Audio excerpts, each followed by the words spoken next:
Alright, we're going to make this short and sweet. Got everything we need from IPD. What that is, those are exhaust manifold gaskets. Got the head gasket. And then we got I did the 88 to 95. Why is that wet? That's weird. 88 to 95 style breather system with the new flame trap. It's looks a little different from the 80 style, but they're apparently less prone to build up when this one is completely packed full. So you can see it's a little bigger, and it has different hoses. So I got all the corresponding hoses. We got new heater hoses here, new intake pipe, new flame trap hose, which I believe is silicone. So that's cool. We got the IPD's upgraded high flow fuel pump for the in tank. Just a little bit bigger. Actually, I have a stock pump to compare it with.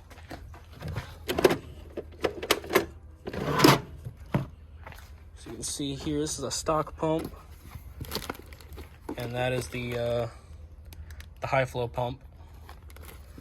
Good upgrade over stock. Distributor cap, thermostat, fuel tank seal,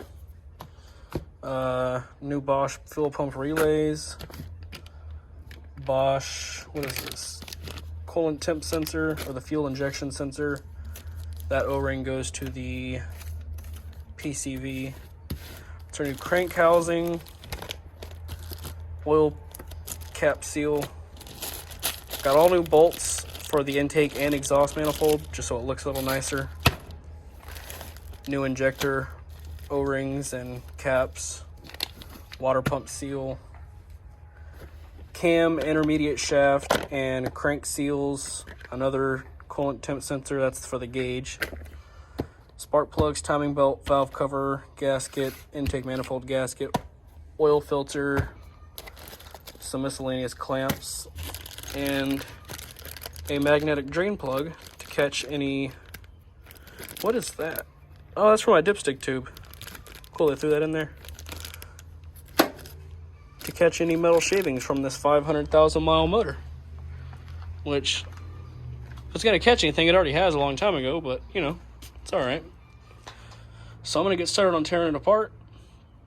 Gotta take the head off, repaint this valve cover, get all these seals up front replaced, get the head sandblasted and painted, and keep it going. I'm about 95% done, just doing the front main seals and timing belt now. And you can see how bad the front main seal was leaking. Intermediate shaft, they never really leak. This one's relatively dry. But front main seals always leak, especially with the amount of miles this car has on it. But you can see here, the rest of the engine looks great. Got the new heater hoses on, the new sensors in, valve cover done. That's the old valve cover. It's chipping away, it's like shit. And I painted this one red. Also painted the cam pulley and intermediate shaft pulley, which is currently drying over there. So I have a red cam pulley and red distributor pulley. Distributor pulley? Interesting. But I gotta fix this little guy here. That's another common issue. Just glue it back in place. New thermostat's in. Exhaust is barely hanging on.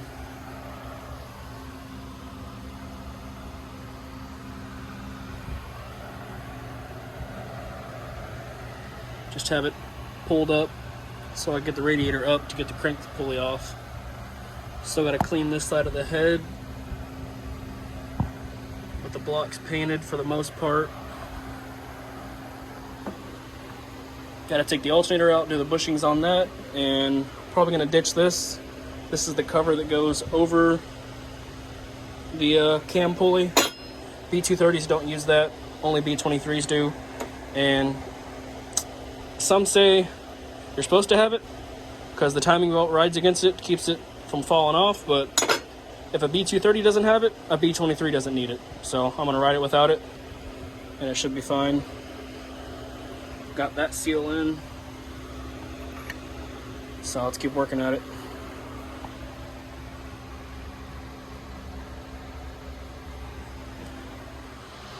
Alright, so I'm stopping for the day just because I want to paint the exhaust, and I don't have any cans of exhaust paint. I want to paint it black.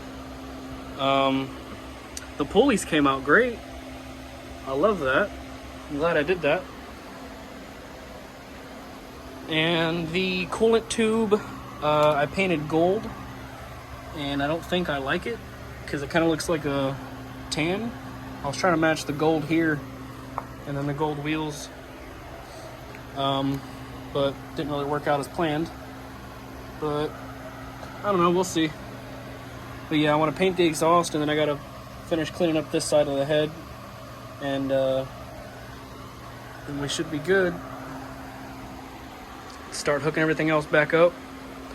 But looks great. This car definitely deserves this. Been a long time coming. I can't get over that. Wow, it's gorgeous.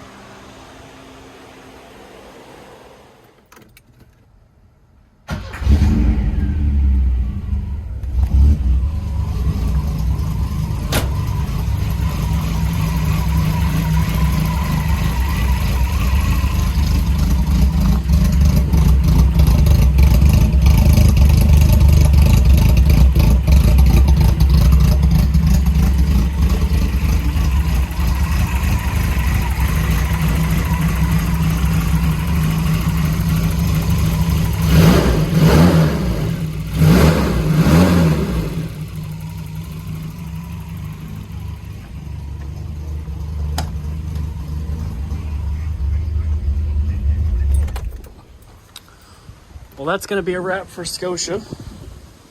She's finally back together. There's some things that I've done I'm going to go over that I probably didn't mention in the other clips. Number one, the MTC fuel injector seal kit. Don't buy this. Every single time I've ever bought it, this little cap here that goes on the end of the injector, it always cracks on me, and you can't use the other cap because it's too big, because I think it's a universal kit. Every single time I bought one, they've always cracked on me. The seals are good, and the spacer's good, but that cap always breaks off. And I've always given it another chance, thinking maybe it'll work again, but no, I always have to get this kit from auto parts store. These come with a blue tip instead of the yellow tips. I don't know if they're just, the tips are made with more, what's the right word for that? I don't know, but these are like really thin, so they crack the second you snap them in place. So don't bother with this. I just bought 4 of those for the injectors. Also, I deleted the bulkhead connector and the 25 amp fuse because, well, this is a no-brainer. The 25-year-old plastic, 30, 40, whatever, how many years it is, cracks over time. You can see here, that's where the fuse would go in. And this usually sits right here. That's where your main fuel injection fuse is going to be. And I've taped it up before to try to keep it from falling apart, but it never works. So if you have the same issue, do yourself a favor. Go out and buy one of these on Amazon. It's like $10. It's a weatherproof 25 amp fuse holder. You can get them in 10, 15, 25, 30, whatever. But this one's rated for 25 amps. And I just spliced it into the power wire and into the harness. And you can tuck it in there and it shouldn't corrode. The other thing I was talking about, the main harness that connects to the engine side from the firewall here, that's where your bulkhead connector would sit right here. I deleted that because the day after I got this car, like I said, that harness took a shit and the starter kept going and it wasn't charging. So I fixed it a while back and it was really shoddy just because I wanted to drive the car, but I just fixed it again the correct way and ran all new wiring to it, so it's all new, no more crappy wiring except the wiring that's here, but that's all decent. So you can see here you got your yellow and blue wire that drops down to the starter solenoid. The brown wire behind that goes to my ignition coil positive, which I ran here.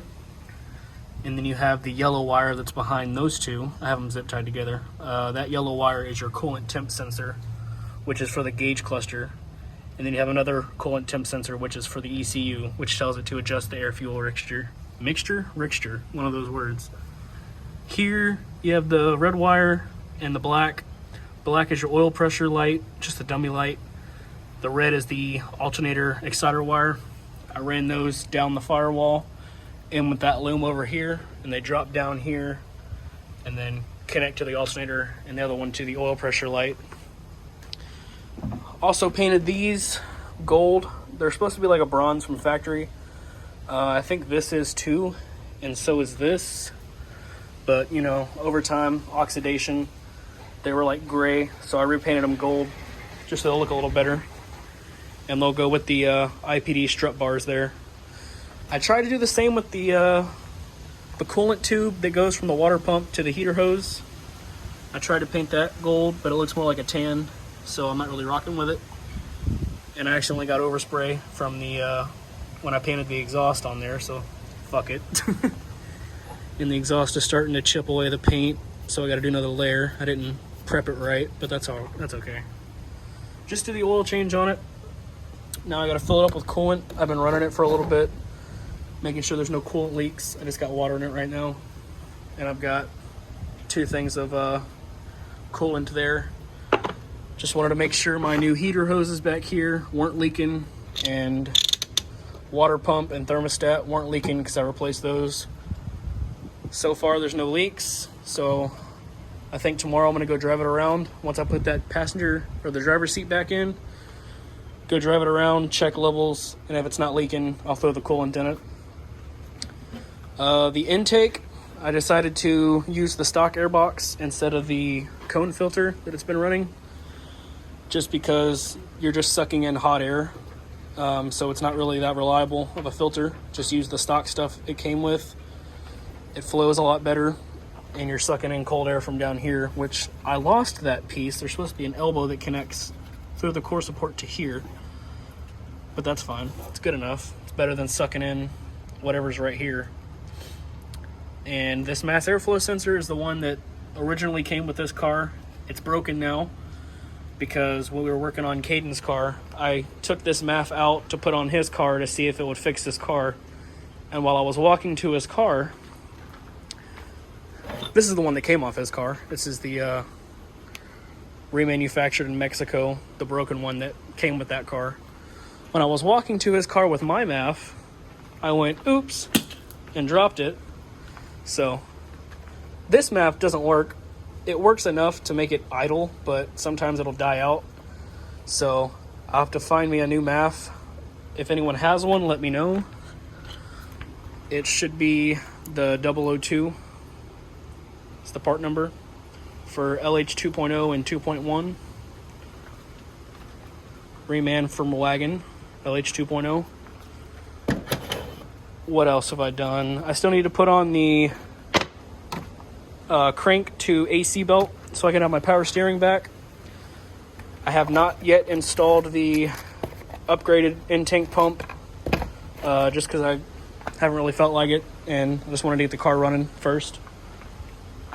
That's the new coolant. Of course, I had to throw in the 1540. This is all I use on Volvos, the diesel oil. It's nice and thick. Quiets them down. What else? Got some new clamps here for the intake. For when I get a new MAF, I'm gonna put some new clamps on here.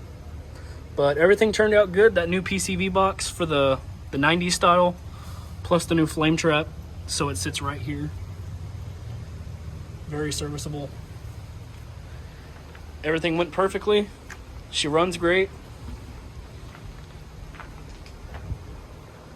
I think that's it. I didn't change the bushings in the alternator yet, so I'm gonna have to do that.